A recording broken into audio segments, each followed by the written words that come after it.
A very good morning and welcome to our daily devotion. இன்னைக்கு நம்ம பார்க்க போகிறது Psalms chapter 24 verses 1 to 6. So சங்கீதம் 24 அதில் 1லேருந்து 6வது வசனம் வரைக்கும் பார்க்க போகிறோம்.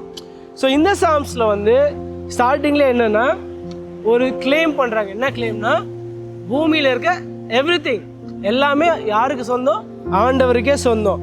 அவர் வந்து எல்லாத்தையும் உருவாக்குனார். He made it, He founded it and then He sustains it.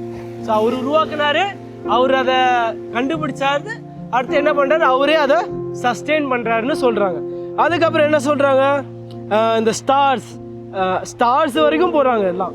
Ultimately everything is for காட்னு சொல்கிறாங்க. அதுக்கப்புறம் இறுதியில் என்ன சொல்லி முடிக்கிறாங்க, எல்லாமே மெயின்டைன் பண்ணும். Because it's not about religious performance. எல்லாம் since everything belongs to God, நம்ம எல்லாமே என்ன பண்ணும், மெயின்டைன் பண்ணும். ஏன் என்றால் because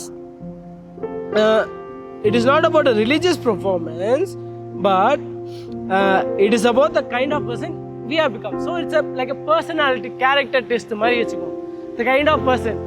ஏன் சொல்கிறேன், இந்த கீவேர்ட்ஸ் நீங்கள் பார்த்தீங்கன்னா, which is Psalms chapter 24 verse 1. The earth is the Lord's and everything in it, the world and all who live in it. முன்னாடி சொல்கிறேன், the earth is the Lord's and everything in it, the world and all who live in it. So என்ன சொல்ல வராங்க இதில்? இந்த கேரக்டர்லாம் சொன்னீங்களே, என்னது? வெரி சிம்பிளாக சொல்லணும்னா எக்ஸாம்பிள்லேருந்தே தொடங்கலாம். ஃபார் எக்ஸாம்பிள், இப்போ நீங்கள் வேற ஒருத்தவங்க வீட்டில் போய் தங்குறீங்கன்னா, உங்கள் வீட்டில் இருக்கீங்க, ரெண்டுத்தையும் பார்த்துக்கோங்க.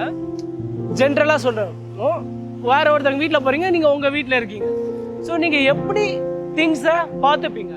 இப்போ நீங்கள் வேற ஒருத்தவங்க வீட்டில் போனீங்கன்னா, எல்லா பொருளையும், நீங்கள் தங்குற ரூமையும் சரி, யூஸ் பண்ணுற பொருளையும் சரி, எல்லாத்தையும் எவ்வளோ பொறுப்பாக க்ளீனாக கவனத்தோடு பார்த்துப்போம். ஆனால் இதே நம்ம வீடாக இருந்தால் என்ன பண்ணுவோம், சம்டைம்ஸ் நம்ம கொஞ்சம் லேசியாக இருப்போம். சரி, இன்றைக்கி வேணாம், நாளைக்கு பார்த்துக்கலாம், அப்புறமா க்ளீன் பண்ணிக்கலாம், இல்லை அப்புறமா அரேஞ்ச் பண்ணிக்கலாம், அந்த லேசினஸ் வரும். ஆனால் மற்றவங்க ரூமில் இருந்தால், மற்றவங்க வீட்டில் தங்கினா, உங்கள் ரிலேட்டிவ்ஸாக இருக்கலாம், இல்லை ஃப்ரெண்டு வீட்டில் தங்கினா, இந்த சோம்பேறித்தனம் அங்கே வருமா? கண்டிப்பாக வராது. You will be diligent. நம்ம டிசிப்ளின்டாக ஒழுக்கமாக என்ன பண்ணுவோம், எல்லாத்தையும் உடனே முடிப்போம். அதே மாதிரி தான் இங்கே இந்த சங்கீதத்தில் என்ன ஞாபகப்படுத்துகிறாங்கன்னா, இந்த பூமியில் இருக்க எல்லாமே, இன்க்ளூடிங் நம்ம பேரில் கவர்மெண்ட் கடியில் இருக்க எல்லாமே கூட பிலாங்ஸ் டு காட். நம்மளுக்கு இருக்க பிளெஸ்ஸிங்ஸ், நம்மளுக்கு இருக்க சொத்து, நம்மளுக்கு இருக்க ஆசீர்வாதம் எல்லாமே யாருக்கு? ஆண்டவர் கொடுத்தது தான். ஸோ நம்ம என்ன பண்ண சொல்கிறாங்க, தே ஆஸ்கிங் அஸ், இந்த சங்கீதம் என்ன ரிமைண்ட் பண்ண சொல்கிறோம்னா, they is reminding us to be good stewards.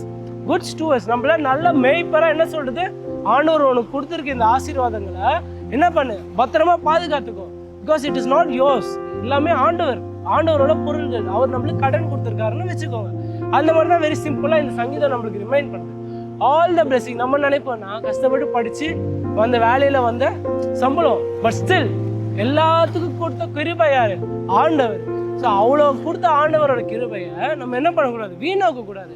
So very சிம்பிளாக என்ன சொல்கிறாங்க, உங்களுக்கு வர காசை வீணாக செலவு பண்ணாதீங்க, உங்களுக்கு இருக்க பொருட்களை வீணாக வேஸ்ட் பண்ணாதீங்க, உங்களுக்கு கொடுத்த ஆசீர்வாதங்களை வீணாக்காதீங்க. பிகாஸ் இட்ஸ் நாட் ஜஸ்ட் உங்கள் ஆசீர்வாதன்ற பேரில் வேஸ்ட் பண்ணாதீங்க. Because ultimately it is God's. அல்டிமேட்டாக அது யாருது? ஆண்டவர் தான். அவர் நம்மளுக்கு கொடுத்துட்டாரே, நம்ம என்ன வேணாலும் பண்ணலான்னு அந்த வீணான எண்ணம் வரக்கூடாது. அந்த மாதிரி வந்தால் ஆண்டவரோட ஆசீர்வாதத்தை நம்ம என்ன பண்ண மாட்டோம், we won't give it the full love, the full respect that it deserves. And again, இந்த சங்கீதம் நம்ம கீவேர்ட்ஸில் பார்த்த மாதிரி நம்மளுக்கு என்ன ரிமைண்ட் பண்ணுது,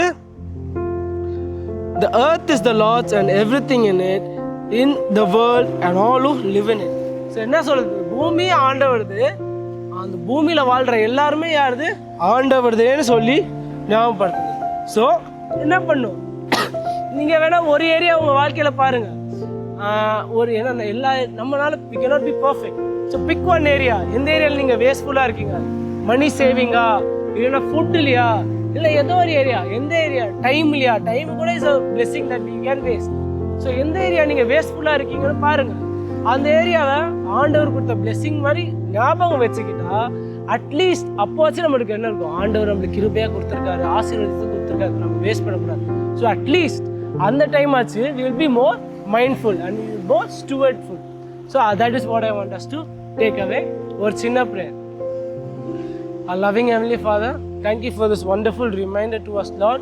Lord, you have reminded us how important it is to be good stewards of the blessings that you've given to us, Lord. Lord, even though these blessings you have given for us, Lord, they are still yours, Lord. And Lord, it is up to us to make the most of these blessings by being diligent, by being disciplined, and by being prudent, Lord. Lord, thank you for this wonderful reminder, Lord. And Lord, give us the wisdom to enable this wisdom, and give us the wisdom to enable this devotion. All of this in Christ's name I pray. Amen.